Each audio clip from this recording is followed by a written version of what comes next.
Greetings and welcome to DevLook at Reassembly Beta from November 26, 2014. Unfortunately, the game does not have any version number available for public, so I'm just going to use this date as a reference point. Reassembly is a procedurally generated space conquering simulator, I guess. It's a game about building your own spaceship from a tiny polygonal modules and conquering all the map that is generated procedurally. The game was kickstarted in October last year. It gathered a bit more than 35,000 US dollars. And now, a bit more than a year after that, we have an early access version available.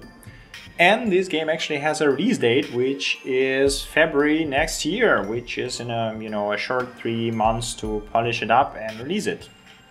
According to the developers, beta has all the features already implemented, so all the mechanics work and the game basically lacks polish and additional content, which is pretty good. I have to note that this game has absolutely fantastic soundtrack. I will put a link to the guy's SoundCloud, the guy who did that, in the description to this video. So if you like it, go there and listen to his music. He's pretty awesome. Alright, let's jump in and see how exactly it works. So this is my third try in trying to conquer the map. It is not going very well, but I'm trying very hard. And I have to say that I sunk in quite much more time than I thought I would in this game. You can actually grasp the mechanics and how everything works within 5 minutes because the game has a pretty good tutorial. And I did that, and then I spent around 4 hours just toying around trying to build an ultimate ship that will conquer everyone. So let's start by having a look at the map. This is a map, and as I already said, it's randomly or procedurally generated every time you start a new game. Those sectors are the ones that I've visited, and you can see that I visited some here as well. The way it happens is that if you go right, you will actually go out from here.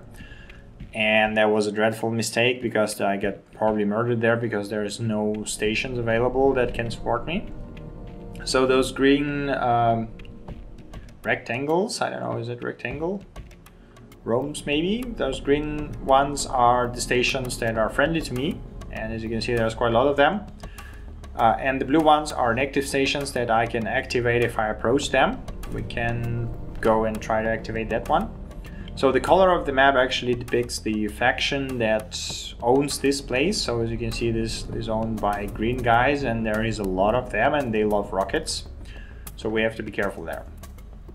Then we have my profile. So you can customize your name and your ship at pretty much any time. Colors, and it's very basic. Whoa, why is it stuck? No, I want white. Yeah, there we go. Then you have your upgrade tab, which allows you to upgrade your ship and unlock new modules. We can in fact unlock, let's see, mining layer. What is that? High damage, large splash radius, dumb mines. Okay, let's get a plasma cannon. So you double click it, then you spend credits. Palette full, yes, I know that. Let's remove the rocket. Let's actually put it here. Yeah, that looks good. No, wait, I already have railgun, plasma gun. There we go. So you have 3 currencies in this game. The first one is the ship points. This is something that defines how many modules you can have on your ship, and obviously the more you have, the bigger your ship can be. You can buy them for credits, which is the second currency here. Credits are something you acquire by either helping factions, like killing enemy ships, or transferring the raw resources, which is the third thing, to the stations to help them. So raw resources are gathered from the either plants or defeated enemies again. Then you have bindings. So yes, you can bind weapons to different mouse buttons. So at the moment 3 of them, left, right and middle. I actually never had any cases when I needed a middle mouse button. I always used either left or right. Those seem to be sufficient. You as well have point defense binding, which means that the guns will auto-fire on nearby targets, like flag cannons, for example, auto-fire on rockets, and those defense turrets auto-fire on whatever comes too close to you. And then you have auto fire all, which basically means that all the guns that bound to this will fire at whatever is within range, which can be handy, but not always the best way to fight, because the AI is, it's not always doing the best picks. And then the last tab is your fleet. So this is your main ship, what you are flying now, and this is your child design, which you can actually spawn. We'll talk about that in a moment. And then you have your extra designs where you can store here, which is just, a convenient way of copying. You can alt drag to clone it. I'm not sure if is there a way to delete one? Maybe delete, no, there is no way to delete one. Maybe it's a good idea to have it. Yeah, so this is my ship. As you can see, it has a factory that can produce more ships. It has a shield generator, which I obtained recently, and which is a good thing for sort of a capital ships. And then it has some guns and storage, and it has my command module. This is basically the thing that is core of your spaceship, and once it dies, you are dead. Which is not a bad thing, you will just respawn a bit later. So let's try to get some raw resources and build more ships, but first, okay, let's see. Yeah, okay, this is a cheap ship, so that's good. This, as you can see here, it costs 106 points of raw resources to produce this ship. And again, the same number is actually the 106 points of ship points. So here you can see my cap is now 706. But I can actually make it more expensive than 706. I won't be able to fly it, but I think that's actually a good question. Will I be able to spawn them? Okay, so let's spawn a ship. You hit F, and then you get subtracted of the resources, and here's how little ship goes. So he will fly around, get resources, and try to kill enemies, and then bring the resources back to me. Okay, those tiny violet things are the raw resources that I collect by flying nearby. There we go. Our ships, we can spawn a few more. And with those ship spawning mechanics actually comes the first issue of the game. Those AI controlled ships are... I mean, the AI here is pretty good, but those ships tend to do very strange things. Like, let's go try to capture these bays and see if we can reproduce that. So the problem is that you don't have any control over them. It's just, they know that you are sort of their parent, and that's about it. Kill that. And when you go and try to capture the enemy base, or not the enemy, an active base in the enemy territory, for example, it can be a bit painful, because one time I had like spawned I thought like, okay, now I just can spawn a fleet of those tiny ships, like, I don't know, 10 of them or something, quite, outside of the enemy territory, and then just we all go in and capture the base and everything goes good. Well, that didn't work out so well, because I spawned all those ships and they just went doing their thing in completely unrelated directions. That was a bit of a shame. I mean, I did get some resources, but it was not what I wanted to do. So one of the kind of things that I want to see in the game is a way to somehow control, or maybe not control, but at least direct your child ships. At least say like, okay, follow me, or please go and kill something in this area, or defend this area. Because otherwise they are pretty much useless unless you spawn them in the middle of the battle, which does not always work. Let's try to kill those plant things, because they can hit very hard. Spam more ships. Some rockets and drones. Yeah, going so well, pretty much good. My shields are still up, which is a good thing. Energy is good. Okay, spawn more ships. So just flood everything with tiny cheap ships that will destroy everyone. That sounds like a good plan. So what's the target of the game? Well, it's actually pretty straightforward. You just have to capture the whole map, and that's it. Whoa, what is going on? Okay, more ships.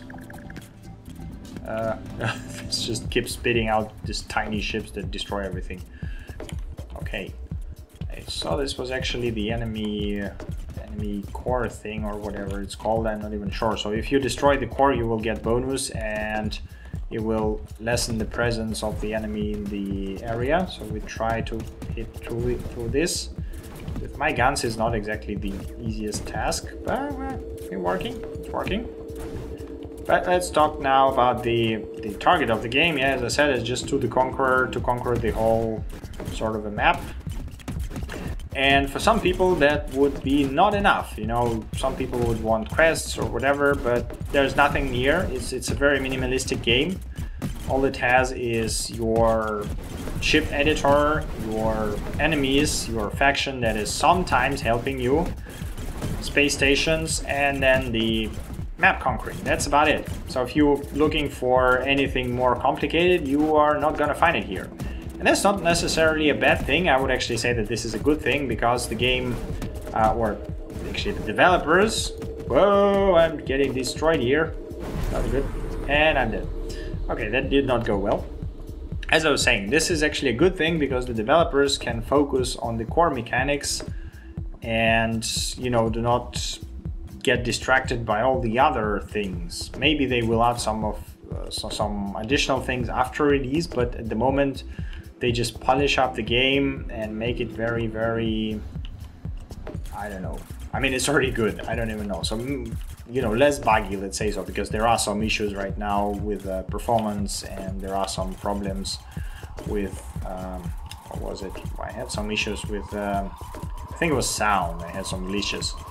But yeah, they're all very minor and very rare, and, you know, I couldn't reproduce it to repeat it actually, so, to report it, sorry. So yeah, there's not that many bugs in the game, but I guess the performance thing is the most pressing one, because sometimes when you get like too many objects on the screen, like rockets or tiny ships or anything like this, the game starts lagging pretty noticeably. The frame rate drops to, like, I don't know, 20 frames per second maybe. It still does not looks like, you know, it's stuttering, but it's just very, very slow, which is a bit annoying. So there's something I have to figure out. So yeah, aside from that, I had one more nifty idea that can actually maybe solve the issue with not being able to control your tinier ships.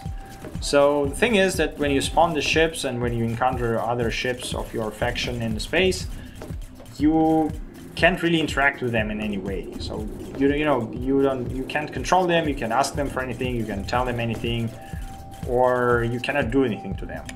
So it would be cool to actually be able to assume control of those ships, maybe with a module that will come in, say later. You can unlock it, you know, which would be, say, very expensive or something, so you don't get it early. So you'll be able to switch to the ships that you spawn, for example, or friendly ships from, you know, that was in a faction.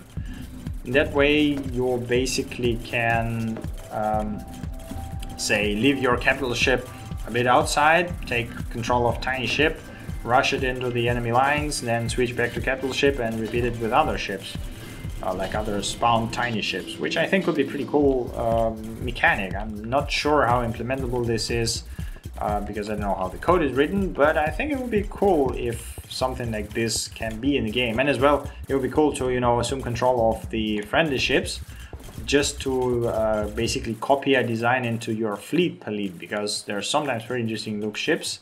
And this actually comes from another unique thing about this game, is which is the synchronous multiplayer. The way it works is that once you have a good ship design and you can reach those wormholes, there's like 4 of them on my map. I'm not sure if it's always 4, maybe not. So once you reach them, you can actually upload your ship design to the server, and then your ship will appear in other players' games, which is, I think, pretty cool. So basically most of the ships in game, I assume, would be player generated ones. And this is pretty fantastic. There was already a screenshots of someone seeing a LOL ships in the game. There was just like a LOL spelled using blocks and then just some thrusters and guns, and that's it.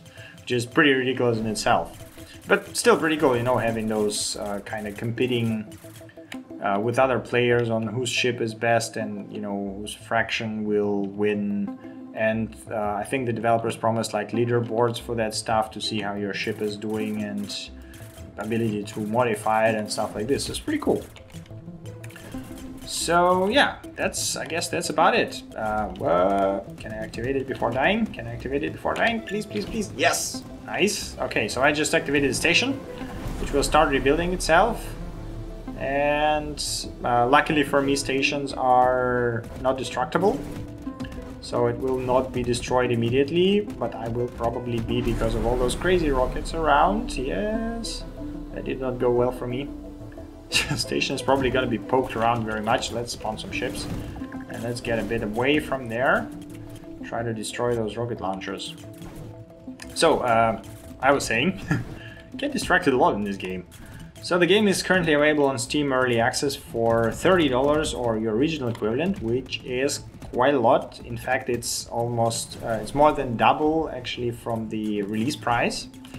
And this is done because of the two reasons, according to developers. The first one is the fact that the Kickstarter tier that provided access to the beta was $30. And I actually appreciate the fact that they did something like this. You know, being fair to your backers is a very good thing, and I approve it with pretty much everything that I've got. And the second reason was that they want to have a very small but dedicated community that would provide a lot of feedback. And you know, this is a very reasonable request and a good thing to have indeed. The question is, you know, will they actually gather it? Because $30 in comparison to the, I think it was $14 release price, or maybe 16, something like this. No, I think it was, yeah, it was way less, like 14 or 12. What's wrong with my guns? Why are they shooting sideways? Oh god, now I'm just thrusters. Whoa, and I'm, what? What? Okay, I think I found the bug. How did that happen? Alright. Let's try to get out. Can I actually get out of here? Maybe not. Let's try to crash. Here we go. Okay, so I managed to get inside of the solid structure, which is a bit strange in itself. Ah, the space station assembled itself. Let's get into its shield because they are way more powerful than mine. And I'm stuck. Yeah, this is another problem actually. You very often get stuck in the parts of the space station, and it's pretty hard, or not even space station, any solid structures. And it's sometimes very, very hard to get the hell out of there. Okay, yeah, I guess that's actually about it. I don't really have anything else to say. The game is pretty fantastic, and if you think that this sort of minimalistic shipbuilding, universe capturing game is for you, then definitely pick it up. It's pretty fantastic. The editor is actually very good, and you know, you have all these tools like duplicating and mirror. What was it? This one does not really mirrors. Yeah, it kind of mirrors it, but not the way I want it, but whatever. So yeah, I don't want to save that. No, please discard it. I don't want ship that looks like that. So yeah, the game is pretty fantastic, and if you're okay with this sort of minimalistic philosophy of the game that does only one thing and does it very good, definitely go for it. It worth every dollar, I think, and you know, if you don't want to pick it up for 30, then wait a bit until February when it releases and pick it up for 12 or 14, I don't remember the exact number, sorry, which I think would be a very, very fair price for this game, and even I would say maybe it could cost a bit more because it's so good. And then there's obviously modding tools which are coming, I think, upon release, and I can't wait to see what modders can come up with, because this game has a very fantastic core for future moddability, and you know, maybe the modders can patch in quests and all that stuff that developers, you know, don't want to focus on because they want to have this narrow gameplay focus during development, which is, again, I think good. Okay, this was Reassembly. Thank you for watching, and as always, see you during the next update. Bye!